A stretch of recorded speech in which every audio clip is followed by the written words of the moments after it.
Look at him go. Look at him go. Hey, hey, hey, hey. We watched every single James Gunn movie. I am Groot.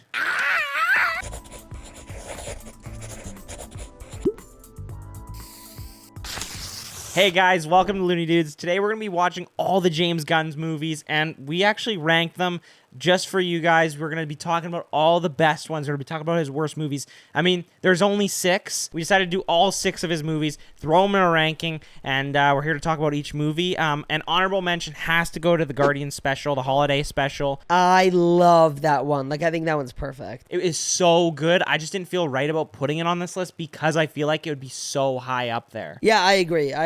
It's just like that one's really funny. Just everything about it. Like, it's concise. It's perfect. It's solid. It's just a good time. And just being a holiday special, I felt like it didn't fit with all the other movies. But shout out to that holiday special because it's really, really good. Anyway, let's get into the 6 films that James Gunn directed. At number 6, we've got Super. This movie's not very super, if I'm going to be honest. It's super...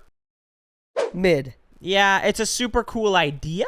I like that you can kind of see in this movie the like ideas that James Gunn has and like the way he deals with superheroes. Yeah.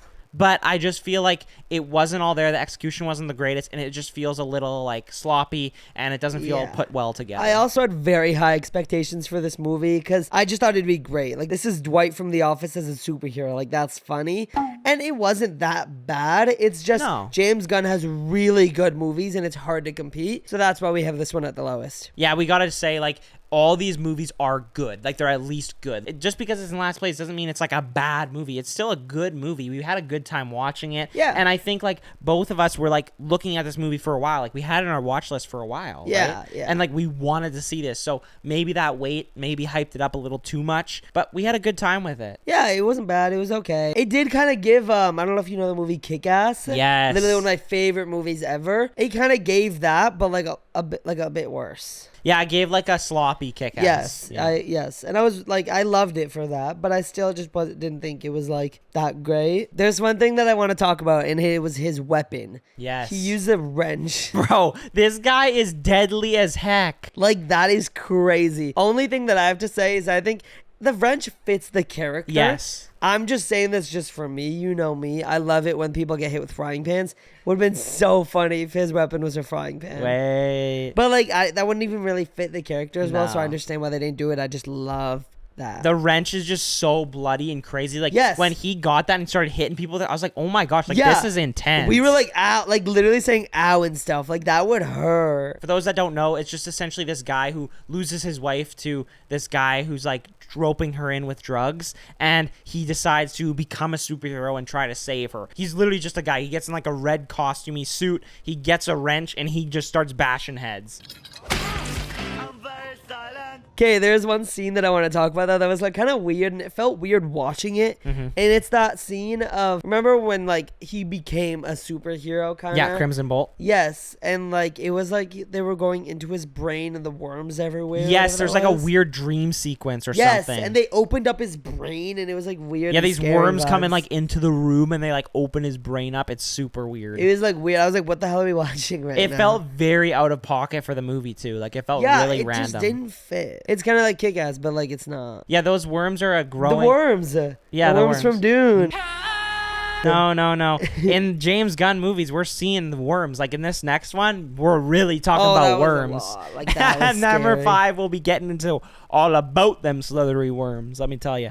Reference. Yeah, slithery. Foreshadowing. Yeah, slither. Yeah, the movie is called. Anyways, Don't spoil. Yeah, sorry. One thing we'll see throughout this entire video that we'll be talking about is I just love that James Gunn uses so many of the same actors. Like, Michael Rooker's in this, Sean Gunn's in this, like His brother. Yes, his brother. Like, that's his IRL brother. He's in all of his movies. And Nathan Fillion. Like, there's so many actors like in this movie that are in his other movies that we'll literally be seeing in every single one. So it's just, I like that James Gunn does that, and I think he does a good job of like picking the actors as the right characters. Yes, I agree. It's kind of like Adam Sandler, where he like picks his friends to be in all of his movies. No, literally, and it fits so well. But yeah, overall, I don't know. Super is like, it's a good try, and I think it's a good intro for James Gunn, but it's definitely not perfect. Do you think that he's gonna continue that trend where all of his like people that he always picks for every single movie is gonna keep doing like in like the DC universe? 100%. We're already seeing it, bro. In the Superman trailer and the Peacemaker trailer, we've seen so many. Sean Gunn is playing Maxwell Lord. Oh yeah, in Superman. Yeah. At one point in the movie, I think near the end of the movie, they use kind of like that thing where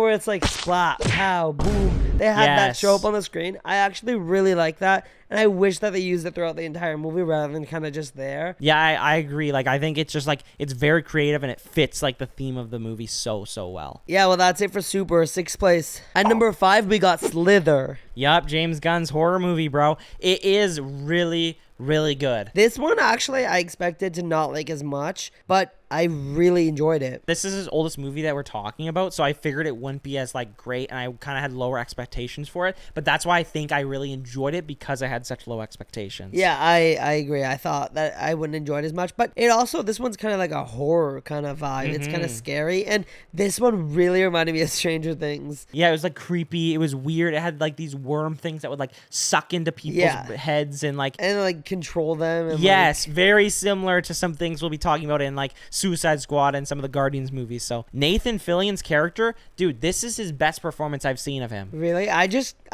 liked everything. No, genuinely, this movie was good and it was a great time. And Billy was just a character you could easily root for, you know? Like, it's a horror movie where everyone is dying. He's a cop and he's just trying to help the people out. So it was cool to see Nathan Fillion just like really be the lead. And I don't see him as lead very often. Am I crazy to think that he kind of gave Dewey from Scream?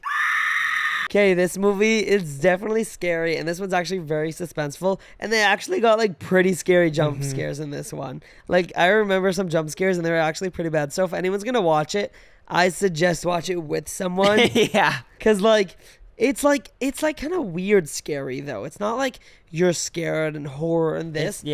It's very suspenseful and just some jump scares. And it's also like gross. Like it's very gross. Like there's worms going inside people. Like most people have a pretty high horror tolerance. Like I feel like most people could watch this by themselves. Yes. But I always recommend watching a horror movie with someone just because it makes the experience better. Yeah, like it's just such a weird, like nasty type of horror. Like it kind of gives me Substance vibes. Yes. Yeah. I was gonna say that, bro. Literally Substance. Or even like the Tusk. Like I don't know, you've never seen Tusk, but I've seen Tusk and it's nasty, it's gross. It just gives Substance. Also near the end with that giant blob of like guy or whatever that was. Yeah, like that is Substance. Yeah. What do they say in that movie again? Like, we are one, you are who? Yeah, there's something weird. They like recite something, I think. I'm like trying to think. Like, he is one, you are one. Oh yeah, no, Substance. I was like, what? Honestly, the way this movie turned out, I'd love to see James Gunn do another horror movie. I completely agree. I think he nailed it on the head with this one, and I think 20 years later, Slither 2. Not even Slither 2, just another horror movie. Like, that'd be kind of cool to see. See, I really do think James Gunn is a fantastic director, and I think everything he touches turns to gold, essentially. Literally. We're going to slither our way to the next one. At number 2, we've got the Guardians of the Galaxy Volume 2. When I was a kid, I literally thought, like, this was the same movie, but just a volume up. Okay, bro, we got to start off talking about the Guardians movie with Guardians 2. It's the worst one in the trilogy. I don't like the way you said that. It's amazing. It's great. It's so good. Hey, I'm not trying to word it anyway. It is the worst one of the 3, but it's really good. It is incredible. Yes, it's very, very, very good. It's so heartfelt. It's amazing. I want to talk about all the scenes. Like, let's get into it. Okay, I need to start off by talking about this opening scene. I think this is one of the most iconic opening scenes ever. It may honestly be up to level with Deadpool and Wolverine. It is iconic, bro. My boy Baby Groot is dancing it up. And he's like little baby boy and he's dancing the music. Bro, don't even try me with the music. I got Volume 2 on vinyl. I know. And I'm not even jealous because I have the first one on vinyl. So Volume 2 is peak music. It is really good. I just love this scene because it's so fun. Like, we get to see the Guardians work and do their thing fighting off these monsters, but we stay with Groot. I love that the camera like stays with Groot and follows him as he's dancing around the battlefield. It's also one very long one shot. Yeah, this guy loves his one shots. It's literally a one shot of Groot just dancing around, and it's fun. And I just love this movie because it's the Guardians we know and love, and it's just turned up a notch, and we just get to see them keep doing what they do. And what I like about it is this takes place right after Guardians of the Galaxy Volume 1. So, like, I don't know about you, but I watched it back to back. Yes, I love watching them back to back. I did as well because they literally are like pretty much right against each other. I love that scene especially because I'm a huge Baby Driver fan. It's on the wall. It's my favorite movie of all time. And Ryan Gosling is my favorite movie of all time. Baby Driver is like my favorite movie of all time. So I just love that flair of like staying with the character, not going in the action. Like in Baby Driver, we stay with Baby when they go into the banks. That's just the James Gunn flair I love, is like those very creative choices that he takes that are just, it's just fun. It's just creative. It's just artistic. I just love it. Yeah, he's the GOAT. Now, another thing I want to talk about this movie is the introduction of Mantis. Yes, I love Mantis, bro. She and Drax are like my duo. They're so funny, which is why another reason, backtrack to the holiday special, they went together. Like, they're such a funny duo together. Even in this movie, like, they were so funny together. It's just because Drax, as we'll talk about in Guardians 1, he doesn't understand metaphors. Things go right over his head, and Mantis is learning a brand new world. She knows nothing, so it's just fun to put those two types of characters together. I just gotta say, I love how James Gunn does his storytelling. In this movie, our boy Yondu, who Peter hated throughout all Guardians 1 and like said that, oh, he wanted to eat me and all those different things, and in this movie, we realize that Yondu's his daddy. You know? Whoa, why'd you say it like that? Because in the movie, that's what he says. Oh, yeah, he does say that. Oh, that's kind of cute, actually. I'm not your father. I'm your daddy, boy. He may have been your father, boy, but he wasn't your daddy.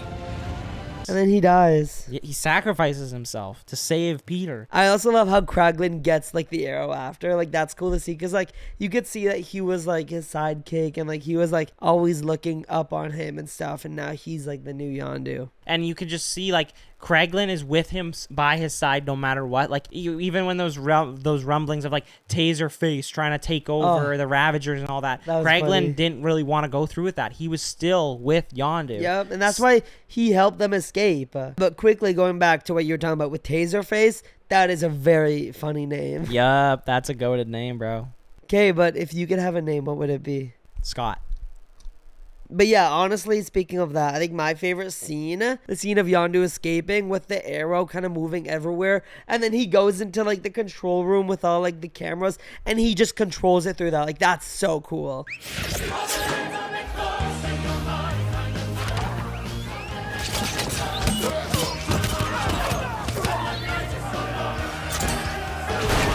That is a really cool scene. I gotta say, it's definitely up there for me, but that opening scene is so good. Yes, I agree. Like, nothing could beat that. But it's like, everything, like, James Gunn, I love you. I'm Mary Poppins, y'all. I love when Yondu says that. I don't know, he's so silly. He's a goof. Because he doesn't know who Mary Poppins is. And he was like, is he cool? Yeah. He's like, yeah.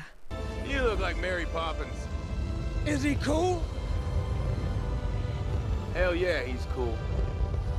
I'm Mary Poppins, y'all. I also love Nebula and Gamora in this movie. Like, they have like that rivalry going on. Yes, and we also see Nebula slowly start to get like closer to the Guardians, which I love to see. Number 3 goes to Guardians of the Galaxy Volume 1. Actual peak movie, bro. This movie was on my top 4 for a long time. Yeah, this film is just phenomenal. Like, it is the perfect introduction. And I gotta say, my favorite like scene has gotta be one of those, that opening scene. Oh, with Peter Quill dancing and stealing that orb? Yes, 100% I agree.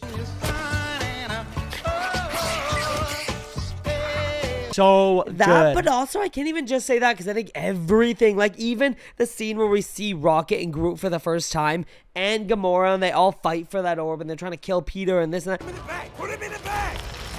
No, not her hand. Learn genders, man.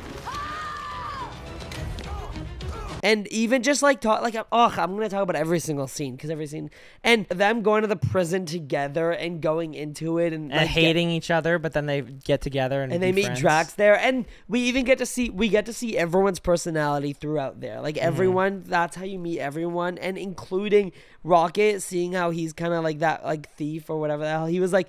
I also want that guy's leg or whatever the hell. And they're like, okay. So they grab the leg and he's like, what do you need the leg for? Oh, I don't know. I just wanted to see him hop around. Was it funny? Like, that's so funny. Here you go. Oh, I was just kidding about the leg. I just need these 2 things. What? No, I thought it'd be funny. Was it funny? No, wait, what did he look like hopping around? I had to transfer him 30,000 units. It's so good.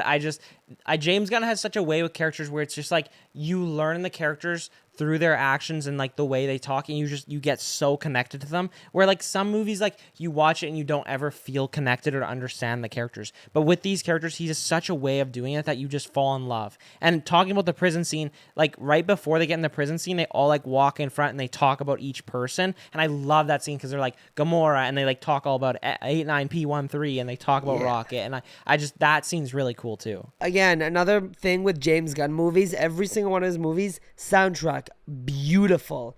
I have this one on vinyl and I couldn't be happier. Like, it's so good. Yup, this one is like, it's phenomenal. All the Guardians movies have great soundtracks, but 1 and 2 are just immaculate. Personally, I prefer 2 a little bit better, but 1 is iconic. That's fair. I think I can't even pick. I think all 3 of them are so good. Like, I don't have a favorite out of all 3. Talking about the soundtrack, like the action sequences in this one aren't like perfect, but the music fits it really well. And like for me, when I think of Guardians 1, I'm not thinking about the action. Where like Guardians 3, like bro, we're gonna get into it, but you have a specific scene in mind when we're talking about action sequences. Yeah, but we'll get to that. Yeah, we'll get to that. But it's just this one, the humor is the standout. I'm laughing, I'm giggling, I'm just having a good old time. I just think everything's the standout to me. Like, there were some beautiful shots too. Like, when I'm thinking about like the cinematography in this one, or just some beautiful shots, I'm thinking about when Gamora and Peter were just talking outside the spaceship, and it was just a shot of both of them with space behind them. Like, that was beautiful. So amazing, bro. James Gunn,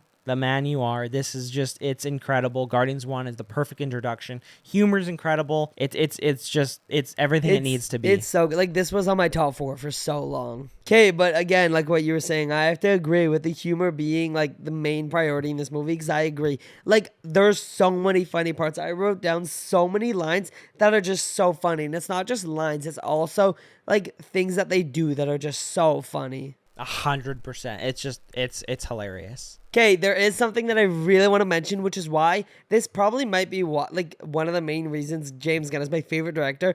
And it's crazy to say this is the reason, but I love it when movies have the title of the movie in the beginning of the movie. Yes, bro. I don't know why. It's just like a good start, like bang, like that's like...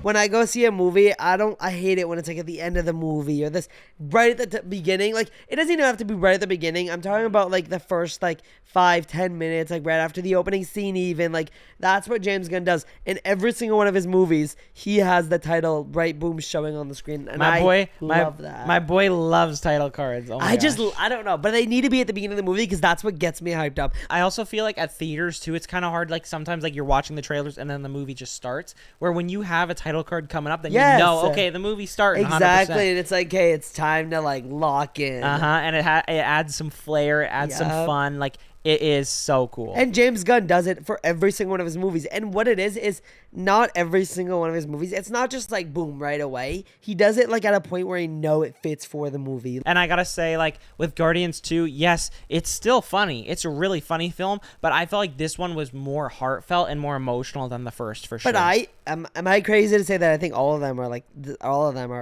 that? I think all of them are super emotional, super funny, super actiony, super good. James Gunn can balance tones really well. And just super, like that movie. It's just like, I love Guardians of the Galaxy, which is why I'm wearing my shirt. This is Rocket Raccoon. I don't know if you could see him. Eli's fave. Rocket Raccoon. No, my favorite is probably Peter Quill or Groot. Okay, but he punches Thanos in the head. That pisses me off.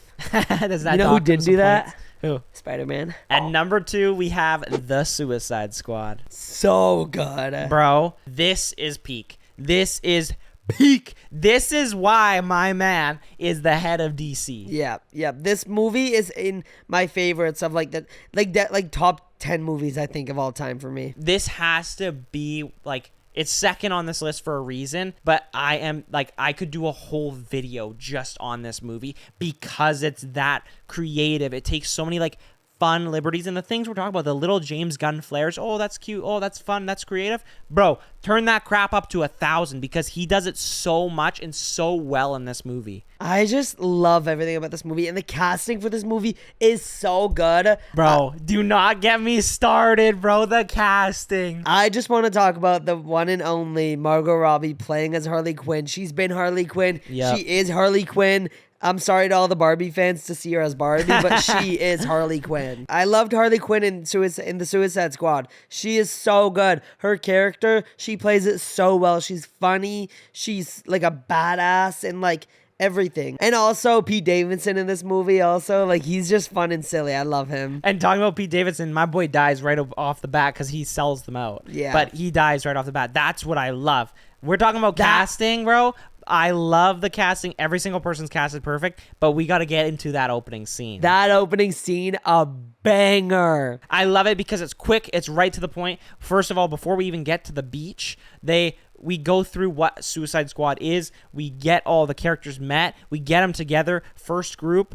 It's quick. It's fast. We've already seen Suicide Squad, so people know kind of what the vibe is already, and that's why I love how James Gunn starts this off. And when we get to that beach, this like original 5 or these 5 or 6 people pull up to the beach, and they all just die.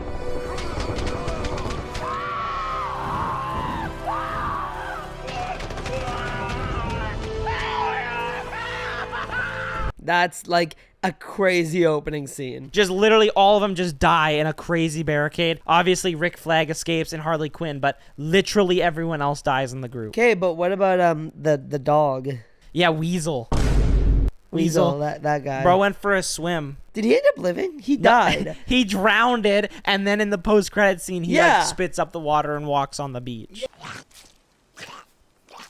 Yeah, okay, yeah. I was gonna be like, I feel like he's like alive. I don't remember that, but yeah. I don't think it'll matter anyway, because this movie's actually set in the DCEU. Yeah. So it's not in James Gunn's new universe. But I think he's he's obviously taking the Peacemaker character from the DCEU. And bro, when we're talking about perfect casting, John Cena, my man, I love John Cena's acting. I think he's so well, and I think he fits Peacemaker perfect. I think that's like crazy to say, but I agree with you. Like, just like I agree, but like, could you like that's just crazy. Like, John Cena is a good actor. Dude, when we're looking at WWE superstars, we got The Rock, we got John Cena, and we got Batista. And Drax, my man, he comes close, but for me, it's John Cena all day. I have to agree, but I just love Drax's character, so I don't even know like what we're saying, but I think acting, John Cena with John Cena is just amazing. I love him. He's also just like such an amazing guy. Like, he has the most Make-A-Wishes like of any person ever. He's just a sweet guy. I want to see John Cena. I want to meet you, John. Let's meet up. Whoa. Wait, but His name is John. Whoa, why did that just click? Whoa, Bro. like I only call him John Cena. Yeah. His name is John. Bro's never single named. It's only full name. Who? John. Like, I'm not calling him John. I'm calling him John Cena. Well, yeah, of course. That's name. Like weird. Literally. John. He doesn't look like a John. See, he looks like the stereotypical John. He looks like a John Cena. No, in my head, he's John. Like, he is John. Do you think it's short for Jonathan? No, I think he's just John. Just John? Straight up. He's a straight up John. But then again, we can't ever really see him because you just can't see him. Oh my God, it all connects. Okay, let's get more into this. Speaking of casting, I can't believe they got the Tralalero Tralala playing Shark, King Shark. Tralalero tralala. Yeah, literally. King Shark's in this movie. Sylvester Stallone voices him. Actual goated performance. Actually just perfect. Like, King Shark's a goofball. Yeah, silly. Do you think King Shark and Drax would be good friends? I think they could hit it off as long as he doesn't try to eat Drax. If he tries to eat Drax, it's over. Drax would slit Who would him win up. in a fight? King Shark? Drax. Really? Easily. But It'd be like Drax. King Shark. Bro, Drax all day. He could just eat him. Nah, Drax all day. Drax. Bro, he got eaten by that monster in Guardians 2, and he cut his way out. Okay, one of my favorite scenes has got to be after we finish up with Group A and they all die pretty much. We go to Group B and we meet them. That's like our favorites, right? That's Peacemaker, that's Bloodsport, that's King Shark, that's Polka Dot Man, like Ratcatcher 2. Like, it's goated. It's a really good team. Anyways, my favorite scene is when they go into the village, like thinking that they're the bad guys who've captured Harley Quinn and Rick Flag. They're trying to save Harley Quinn and Rick Flag. They kill everyone. They go to the back of the tent, and those were the good guys. Yeah, that's really funny. And it's also like a cool like twist, like, oh shit. And it's like really funny because they are bad guys too. Like, they are bad guys that are in prison and they're doing this to get their sentence reduced or something. So it's funny how they killed the good guys, but it's like they didn't even mean to. Like, I just love how like we follow them through that scene. Like, we're watching as they kill everyone and we're like, yeah, like they're gonna save them. And then we get to the end and we're like, oh, they're the good guys. And then we're like, oh my gosh, because they do so many crazy different kills. Yeah. Like, I love the action in this movie. Like, the kills are so creative. Their kills are so fun. Like, it's just like goofy. And like Peacemaker and Bloodsport have this like competition going of who's the better marksman. Like, so fun. And I also love, speaking of like all of them doing like cool kills and stuff at that one village scene. It's so funny. I think what happened was when they were like, oh, you just killed all of our men or whatever the hell. King Shark just like spits one out or something. Yes, he like spits out a finger. Yeah, like that was that's funny. really good.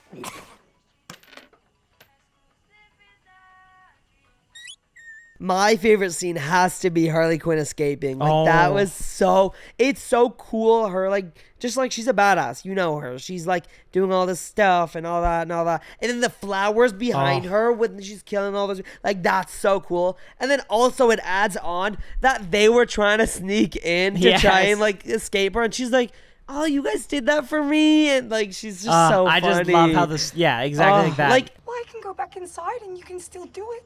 Margot Robbie, I think I could never recast Margot Robbie as Harley Quinn. I don't think anyone's ever going to do a better job than her. I'm sorry, but I really hope to see her again as Harley Quinn. I think someone else could do a fantastic job. I really do. I just think that she does nail it. She nails it. She does such a good job at it. And Margot Robbie like doesn't feel like that type of person at all, but she literally is so good at like portraying like an evil mastermind crazy lady. Like, so good. I honestly think she might be like not like she might be, but I think like Margot Robbie as Harley Quinn might be my favorite like person casted for a role. I think. Like, see, I can't even come. There's nothing close to RDJ as Iron Man. Nothing close. Like, that's I know perfect. What you mean. I There's agree. Nothing close to that. But just like it's like in the same category for me. Like, it's just so it is really good. She is phenomenal for sure. Okay, I have to say again, I think King Shark is funny. He's silly. He's awesome. But the one thing that he is he's got so much aura, this movie, bro. Dude, when King Shark rips the guy in half in the rain, dude, bro, that's exactly what I was thinking of when I said aura. Like,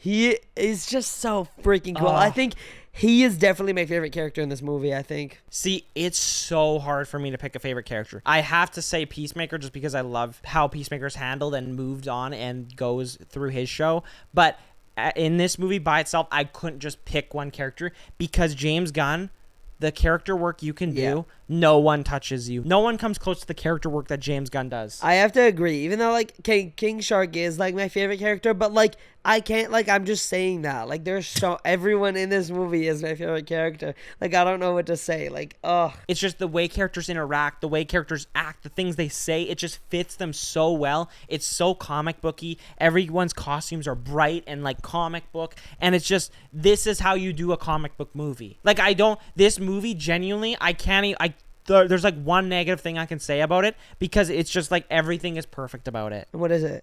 My one negative thing? What is it? It's not even that negative, dude. It's just that it's just a little bit too much for me. It's Polka Dot's mom. The first time it's done, it's actually really funny because he just like looks at the Suicide Squad and they're all his mom's face. Yeah. And it's like funny. And like, I also like when Starro, like the big star villain of the movie, is his mom. Like, that's funny. But it's like done 3 or 4 times and it's just too many times. Yeah, I guess that's understandable. I think it's kind of funny and silly, but I know what you mean. Yeah, it's goofy and it fits the theme. It's just done. It was too redundant for me. Like, some jokes, they happen so much, it's like, haha, it's still happening. But for me, it hit the amount where it was like, okay, yeah, it's just too much. Earlier we were talking about how that James Gunn flair is like turned up to 1,000 in this movie. I love how in this movie there's like the title cards are so often and they're so fun. Yes, I have to agree with you, and I love that. I love title cards. Wow. When they're in the tower and it's like 8 minutes earlier, and then we go back 8 minutes, see the other group. I just love how in the tower the groups are kind of split into two. Like one of the groups is trying to go downstairs and see Starro, and then the other group's planning all the bombs. And like we follow the one group, and then it goes 8 minutes earlier, and then we follow the other group, and then they meet together, and then Bloodsport and Peacemaker pull out their guns and they shoot each other. And dude, that scene with the bullets. I was gonna say that. Oh my god. Like just everything. Like I don't know. It's perfect. It's so cool. Like the bullet goes inside the bullet and shoots Peacemaker in the neck, and he's just like, he dies, and then he comes back later in the post-credit. But it's just like so cool. And I love how Bloodsport says the line like bigger bullets are better or something like that. Yes, like, he says so that. And good. I remember watching it and I was like, that bullet's gonna kill that one, not the other one. Like it's just, this movie's so creative. Yes, exactly. And when you say creative, I'm thinking of that one shot when Peacemaker and Rick Flag Jr. fight and the camera is on Peacemaker's helmet and the reflection is of them fighting. Like that is creative. Whoever, James Gunn or whoever that was, like give that person a raise. That was so cool. Cinematography, bro. That's the kind of things I want to see in James Gunn's movies. This is the kind of thing I want to see in all superhero movies. Yes, and I feel like you said that's the kind of thing that you want to see in James Gunn movies, and I think that's exactly what he does. Yes. Like in Guardians of the Galaxy Volume 3, which we're getting to next. Dude. They have a scene that's just so good, and I can't wait to talk about it. Okay, one last thing I just want to say is like, what is James Gunn's obsession with like things taking over people's minds? Like in Slither, when literally that's the exact thing happens. Like they control the people's mind. Yes, literally the worms come over and like go in their mouth and control their minds and move as zombies. And then like in this movie, Starro, like the big star, he sends like the minions and they go on people's faces and control them. And like I think it happens in like other movies he's done too. Like I think Peacemaker, in the Peacemaker show, there's like the butterflies. You haven't really seen it. I need to it's a watch little bit it. of spoilers, but there's these butterfly things that take over people's brains. Like he's been doing that with like all these movies. Maybe it's getting redundant, but it works. So hey, why not? He just likes that stuff. Yeah, it's super cool, but I'm just like wondering why. Okay, but dude, the Suicide Squad is amazing. It's phenomenal. It's incredible. It's creative. It's storytelling. It's amazing. Oh my goodness, but there's something better. And that's Number 1. the Guardians of the Galaxy Volume 3. Dude, duh. This is like my number 1 movie of all time. I think this is on my Letterboxd top 4, and it's been on there since this movie came out. Wow. Bro, we got to get into it. This is actually amazing. Okay, but this movie, like, I really don't know how to start, and I don't know what to say. Like, it's so good. The opening just introduces us to Rocket. We already know him, but now we get to see his past, and the music and everything just so good. Dude, Creep by Radiohead starts it off so perfectly. Like we get a zoom in on Rocket's eye. It's so good. And I love to see the Guardians. This whole movie's story is just so good. I love how it's centered on Rocket. I love how the whole point of the movie is to save Rocket's life. And like through that, we see his backstory. Yes, I agree. And what I love about this movie is just like, I hate it when any animals or anything in any movie get hurt or anything. That's where I'm like, okay, that's like too much. That I'm gonna start crying. But if it's like a human, I'm like, okay, I could cry, but like not as much. And this entire movie is literally about Rocket's life, and I'm like, I can't do this. Like I cried so many times watching this. I think every time I watch it, I at least shed one tear. Like wow. It's just that villain, bro. He's menacing. He's strong, and he's hurting animals. What I find really funny though is like not like funny like I'm laughing. What I just find like really random is why is his perfect world kind of just like a world full of furries? No, literally. But also it's like he even says this isn't actually a perfect world. We're destroying it, and he blows it up. Yeah. One thing that this film does so well is like this is after Infinity War and Endgame. Like Marvel has changed dramatically after Endgame, and like the world itself has changed dramatically. Yeah. And like we see that with these characters. Like Peter Quill is like genuinely depressed after losing Gamora, and we see Nebula and Rocket be so close because they were the only Guardians left alive during the snap. So it's really cool to see like their relationship blossom. Yeah. I just love how the film sets up the characters, and then right away it just gets a crazy plot twist where Adam Warlock flies in. I was just gonna say that. Like, that is such a good way. Just like, boom, just like that. And it's like, oh, and then even Drax, like, he's fighting everyone. He's beating everyone up. And then Drax comes in. And he actually pulls up with, like, the biggest aura line ever. Pick on someone your own size. And beats him up. Like, wow. Yes, I'm gonna be honest, dude. I didn't write much down when watching this movie, because it's literally perfection. There's nothing I can write down and be like, oh, they could have done this better. Oh, this was kind of, yeah, I could be film criticky and, like, really psychoanalyze the movie. But the way he does these characters is absolute perfection. I definitely think that's James Gunn's strong suit. Like, how to, like, really show the characters and all of that. Literally, as you and I have been saying throughout this video, it's just his characterization is incredible. And this movie, it's just the cherry on top. It's the perfect ending to these characters. It's just amazing. I agree. And I just, like, there's so much that I'm going to talk about this movie. Like, another one of my favorite scenes is, like, when they go into space. I just want to mention them in the suits. It kind of gives Among Us. Yes, it was giving Among Us colors as heck. Oh, that scene though is so cringe, bro. I can't. Yes, that's like literally what I'm about to mention. When Peter Quill's trying to talk to Gamora, and he's like, "I'm gonna click on blue or something," and then they're like, "Blue is yellow, yellow is green." Then it was really funny. Peter, you know this is an open line, right? What? We're listening to everything you're saying. And it is painful. Well, because he literally gives his heart. Like, he talks about how sad he is and how much he misses her. We loved each other. I don't think so. I know you don't remember any of it. You were everything to me. Because this Gamora isn't the Gamora he knew. This is a completely different Gamora, and she doesn't even know who he is. So it's like, it's really sad to see him, like, essentially see this person he was in love with and, like, knew so well, but now it's, like, completely ripped from him. And you could really see that in this movie. Yeah, literally what you're saying. Like, Chris Pratt does such a great job of just embodying that hurt and that pain. It's so good. Okay, do we talk about it yet? Is it time? I think it's time. I love this movie specifically. I love this movie. Everything about it makes me cry, makes me laugh, makes me, like, everything. Whoa. But seriously, like, this movie is just amazing. But there is a big spotlight to one of my favorite things in this entire movie, and it's the fight scene when they're in the spaceship at the end. The long one shot.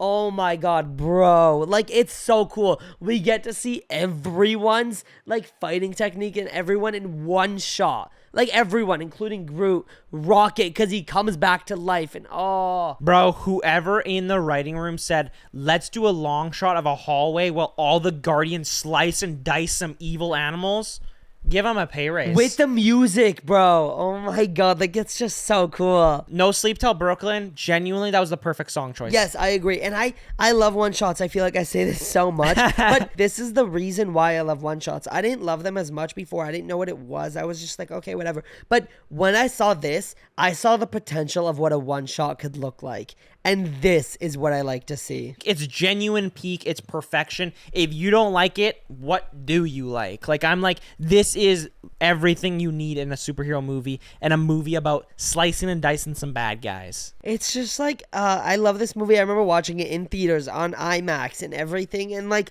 the same emotion I felt watching it in theaters, I felt again watching it for the third time, fourth time. It's because of that character work. That I know we've been hammering this nail. We've been saying the same thing over and over again, but it's so true. The characters are just done amazingly. And it's crazy because I feel like when you watch a very emotional movie for the first time, it makes you want to cry and get very emotional. But then when you watch it again, you know what's going to happen, so you're not ready for that. Yeah. But for this movie, I don't know. Like, it's probably exactly what you said, the character work, but I still feel that same emotion, and even laughing wise and everything. Like, it's just so funny. And another thing that I want to mention, like what we said earlier, Drax and Mantis, their duo is really good. Last movie, that was just the introduction for Mantis. This movie, we actually got to see her and Drax, like, fully, like, just like, they literally shine. Like, it's like, that is what you are watching. And Nebula is so funny now. Like, she's like mean, but like she's also caring and loving. It's also really funny to see, like, Gamora and her interact, because Gamora is kind of who Nebula was before. Like, Gamora is that mean, evil-spirited, against family, and Nebula is the old Gamora. She's the one who loves the family, the Guardians, and, like, wants to protect them at all costs. And talking about Nebula, like, there's this one scene that I even remember that's even just It's just so funny the way she says it. It's the one scene of them like in the elevator in like that space place trying to get Rocket's data or whatever. And Peter, again, he's like confessing his love for Gamora. I love you, this and all that. And then Gamora goes, I'm not the girl that you love. It sounds more like her. Her? What? That's ridiculous. Do not bring me into this. And then she's like, what? And then he's like, I just never noticed how dark your eyes are. And she goes, they were replaced by my father. Yeah. I don't even have words to say because it's peak Marvel. What I really love is throughout all the Guardians movies, and mainly like I feel like the second one and this one, we know what Thanos did to Nebula. Like he tortured her, he replaced her eyes, like all of that. And what I really love that she said in this movie is when they saw what they did to Rocket Raccoon, it may just be a line, but this line just really shows what they did to Rocket. And she goes, this is worse than what Thanos did to me. This is worse than what Thanos did to me.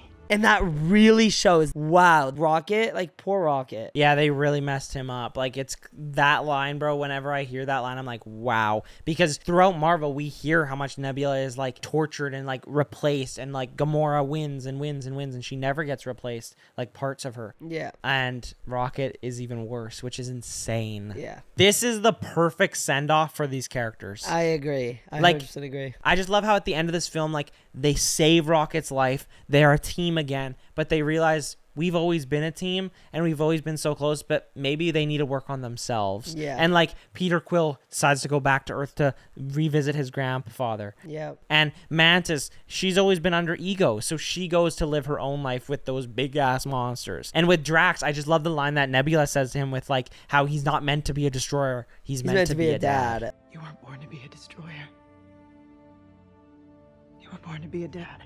Like wow. so wow, like that's heartwarming. And the two of them stay on Nowhere and they like take care of the animals that they just saved and the new people that they just saved, and like it's just cool to see them two together. It's so sad. And like Groot and Rocket, I love that they stay in the Guardians. And your boy, he's on your shirt. Rocket, that's The my new- boy. The new leader of the Guardians of the Galaxy. I love how for every single Guardians of the Galaxy movie, we just hear Groot say, I am Groot, I am Groot, I am Groot. We were like, okay, what is he saying? What is he saying? Is he actually saying I'm Groot?